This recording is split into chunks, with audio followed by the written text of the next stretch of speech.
Flowing into it is the dining room, one of the original rooms of the house. We have to step up into the kitchen. I like to keep one of my aquariums in here. If we exit the kitchen to the east, we see the bedroom.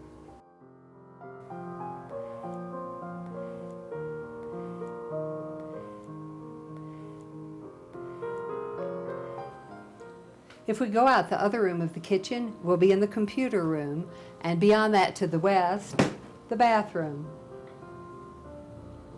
A south door from the computer room leads to the television studio, where among many other things, I keep several aquariums.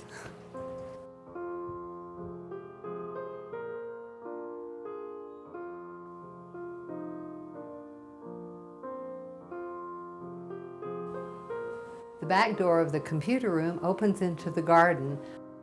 Water harvested from the roof, plus gray water, creates a tiny green oasis behind the house. My cat Pearl likes to be outdoors, but she has a bad habit of running away. I've set up a system that seems to satisfy both of us. A tunnel from the window of the computer room leads to an enclosed area where my cat can enjoy the outdoors, but cannot roam off or eat songbirds.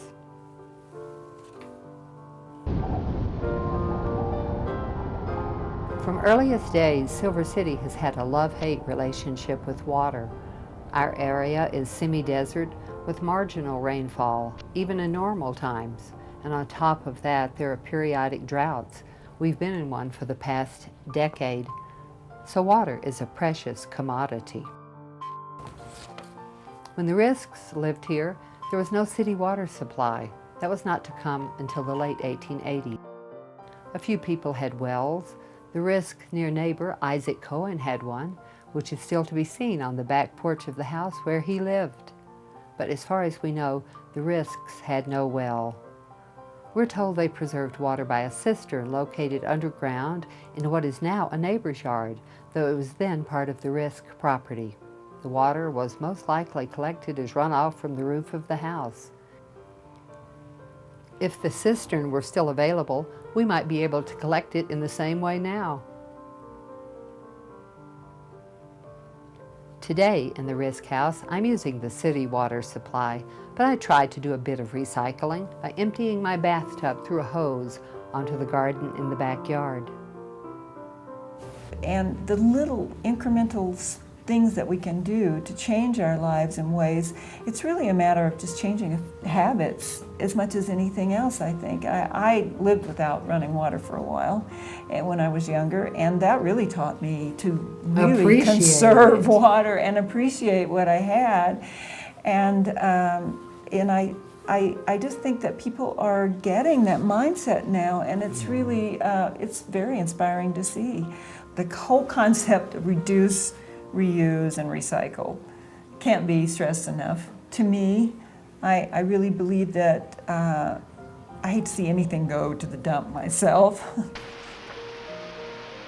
Here's the other side of the water paradox in Silver City. When the rains do come, and that's usually in the late summer, they can turn the streets into rivers. They can do heavy damage to buildings, and especially to exposed adobe, which washes away very badly unless it is protected from rain. And the part of an adobe wall that is most vulnerable is the lowest course, which rain can undercut badly. In the 1870s, there was not only this problem for the Risks in their adobe house, there was also frequent flooding in the downtown area where they lived. The first flood of major proportions that I've read about is in 1875. And at that time, floods weren't just in Main Street, they were throughout the downtown area. And as early as 1875, 76, people were already beginning to wonder if they had placed the town in the right location.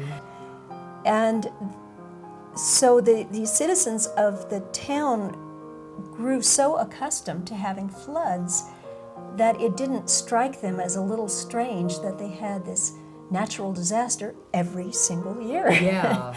And as the years went by, they had more than one of them. so many floods that by the 1890s, they no longer talked about the rainy season, they talked about the flood season.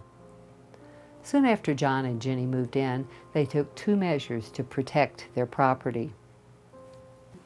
The newspaper is a very good source for a lot of information about buildings because you didn't have to do anything very dramatic to make it into the papers in those days. It's frustrating when not every bit of news that you wish had been reported is reported, but in the case of this house, we did learn 2 things about it. One, 1879, the house was being plastered, which means that prior to that time, very likely it was just bare adobe. And in 1880, a substantial rock wall was being built around John Risk's property on Bullard, is how they described it. In the background of this photograph, taken about 1910, the east end of the Risk house is visible. Notice that bay window. Running off to the right, you can see the low wall, which extended in the downhill direction toward the often flooded Bullard Street. Its likely purpose was to keep the lower part of the yard from washing away. Floods continued to plague Silver City until the 1930s, when diversion dams were constructed by the CCC. Besides direct erosion, water can damage buildings in other ways. It can creep under foundations and damage floors. That had happened to the Risk house, and after I moved in, I had to have something done about it. Yeah, this room, when we tore this room out, it was dug fir over 2x4s, and the 2x4s were literally lying on the dirt. And there was no fixing that. And here again, the same thing. We pulled everything out. We did not put a footing around it, but what we did do is we ran an 8-inch flexible duct all the way from the other room well underneath the concrete and up to the outside into a concrete banco. The banco there's 2.5 feet exposed to above the ground, and there's 4 feet down below, and it's solid concrete. And we did that with intent because of known water problems. And so